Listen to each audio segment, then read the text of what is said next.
Nick Shepard. Nick, are you here? Hi, Nick. Hi. How are you Hi. this afternoon? Uh, I'm all right. How are you? I'm doing okay. So let me introduce you. Nick Shepard is a photographer. He's a professor of photography at Sac State and a member of Axis Gallery.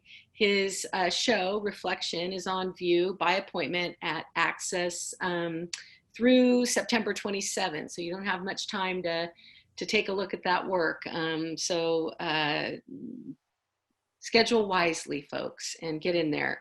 So before we get into the interview, could you just give us an overview of your work? Tell me just a little bit about your practice currently, what you're doing, what you're making. Sure. Well, this show that I have up at Axis is certainly what I've been focused on over the last few months, I would say.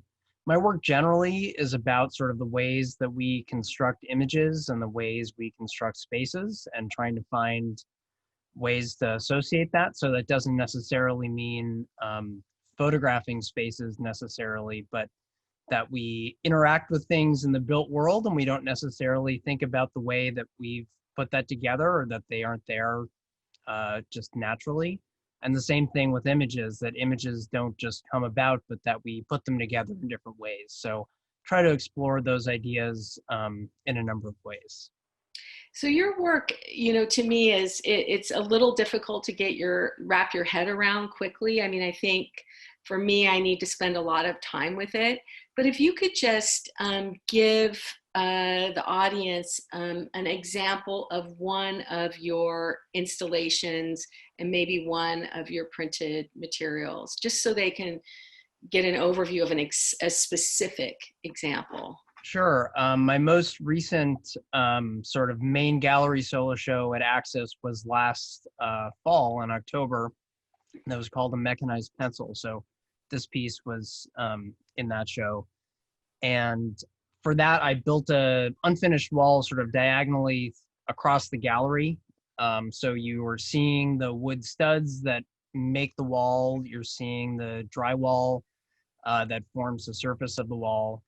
And so that's really very much on your mind as you're sort of walking through the space.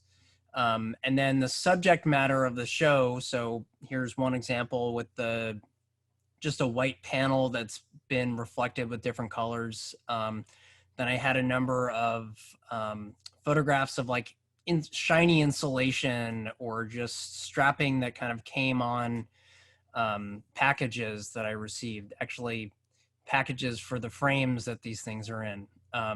So it's a lot of the objects that we use to build the world, as well as sort of trying to say, hey, here's this built space.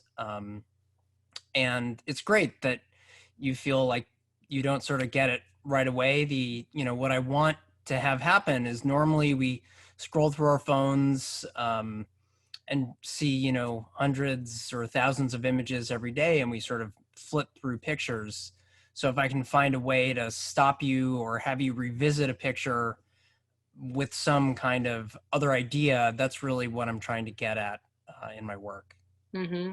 Yeah, it is. It is that way. It's very contemplative for me too when I experience your work, and Right. and I always find I'm spending a lot of time with it. It isn't a one-liner, and to really connect with it, I think you have to, you definitely have to be in the space. I think it's really difficult to connect with your work when you see those installations documented in photography. You have to be there and sort of understanding it. And I remember,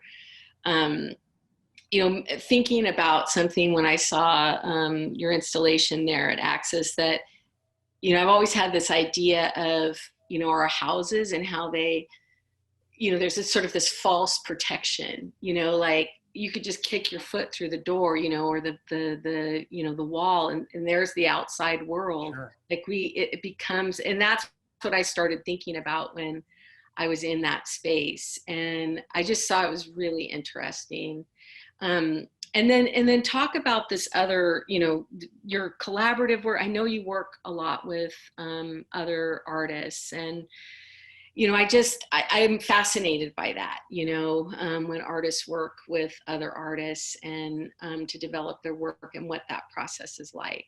Sure. So this show, Reflection, that's up at Access now, is a collaboration with a poet based in Oakland, a writer, Jake Seltzer. And he and I grew up together in New York City. I think we met when we were 6.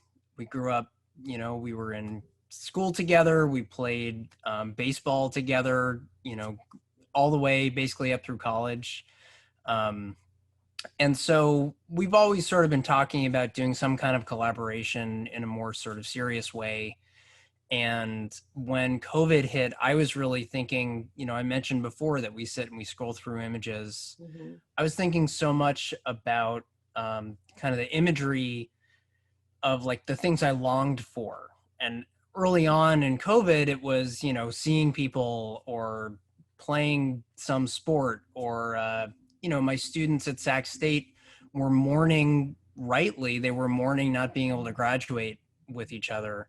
So I found myself really longing for that. And in some ways, these things from my past. And I reached out to Jake to just have a conversation about like, okay, well, what if I made some pictures and you wrote some words based on those pictures? And I also asked him, like, what were the things he was longing for? So I made some work sort of based on those ideas and then shared those images with him. And he wrote some poems in response to those. And we made a zine back in May to sort of based on that. And then I had this show coming up at Access, and it's been 6 months since COVID hit, and we've been, of course, cooped up to a certain extent, but that, of course, hasn't been the only thing that's happened in the last 6 months. So we were starting to think about how to engage some of these other ideas, how to, talk about the protests, how to talk about these things that really did affect our lives. It wasn't just March watching Tiger King on Netflix anymore. It was sort of these other things. So I asked him to write some more, and I sort of responded to his writing with more imagery. And I should just say that all of the work in the show, so these are a couple of the pieces in the show, and I've sort of made posters out of them. I photographed existing images on a screen. So like either on an iPad or a phone or a computer or something like that. So what you see is the image itself. You see the pixels, sometimes the smudges if it's a surface, or the like here, this is the reflections from a light that I had set up. So you're sort of seeing that scene as well as the surface that you might be encountering the work through. And then if you go to the gallery, all the images are printed on high gloss paper. So the lights in the gallery get reflected, and oftentimes you get reflected in the work as well. So there are these different surfaces that kind of play off of each other. Mm-hmm, mm-hmm.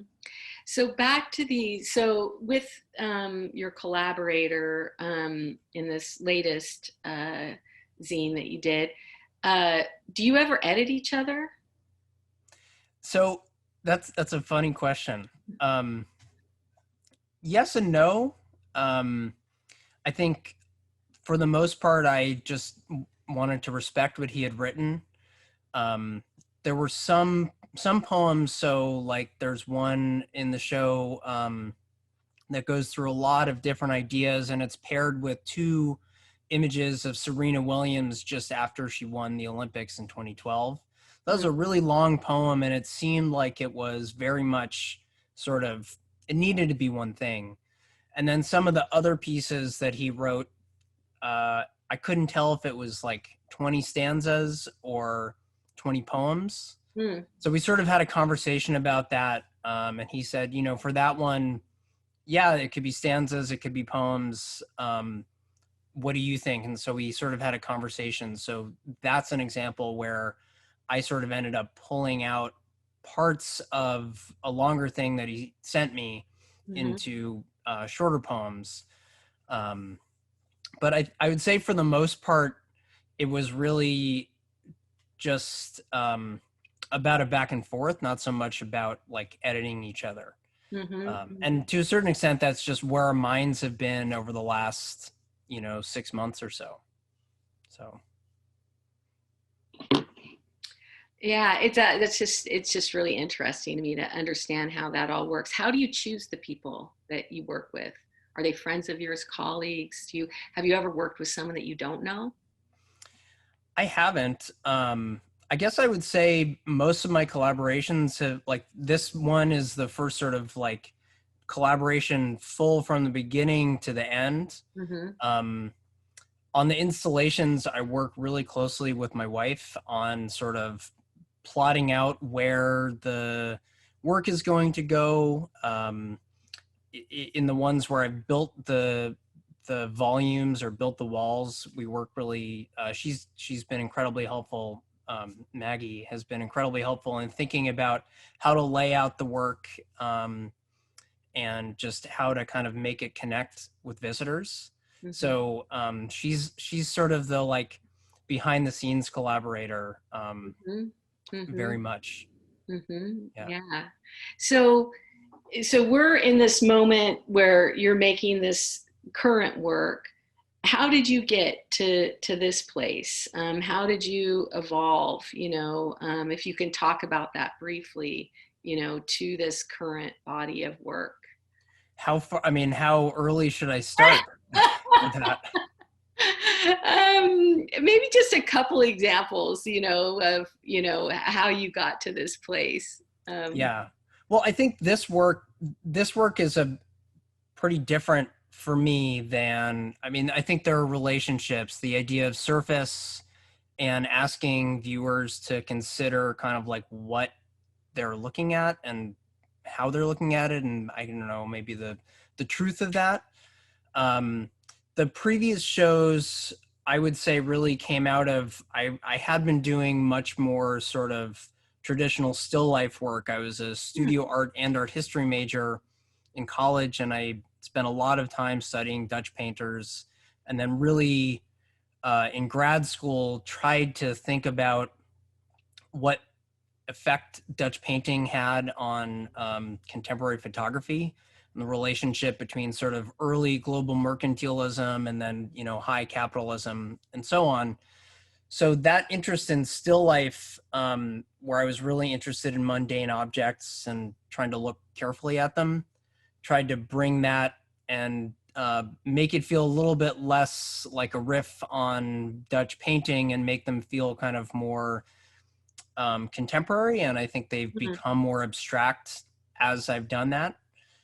So, again, here, this one, which is hard to see, but you can see it on my website, is in many ways a studio still life, but instead of having the sort of the platform of the table and the lemon and the carafe or something, instead it's a whiteboard with a reflection, and then the platform is the studio floor. So I think I've sort of started from that point of still life and pulled things out, or maybe just modified the aesthetic over the last few years. Well, it's beautiful work. Thank you. I appreciate it. So we're running out of time. So I just love to have you tell us where we can find you, your website, the show at Access, of course, any other upcoming shows that you want to tell us about or things you're doing? I think I have another show coming up at Access next summer. So I haven't started making that work yet, so we'll see what that is. But yeah, you can see my website at nickshepard.com, and the show Reflection is up at Access Gallery. We're open by appointment, so really next Saturday is the time to go. Or you can email me through my website, and I would be happy to coordinate letting you in a socially distanced way into the gallery. And then I have a talk through Viewpoint coming up on Thursday. That's a student lecture that's really going to be talking about sort of the photographic approach to this current show. Thank you so much, Shelley. Oh, it was great talking with you, and can't wait to see. I'll try to call in and check out the Axis show before it closes. I'd love to see it. Great. So nice talking with you, and hope to see you soon. Thank you. All right.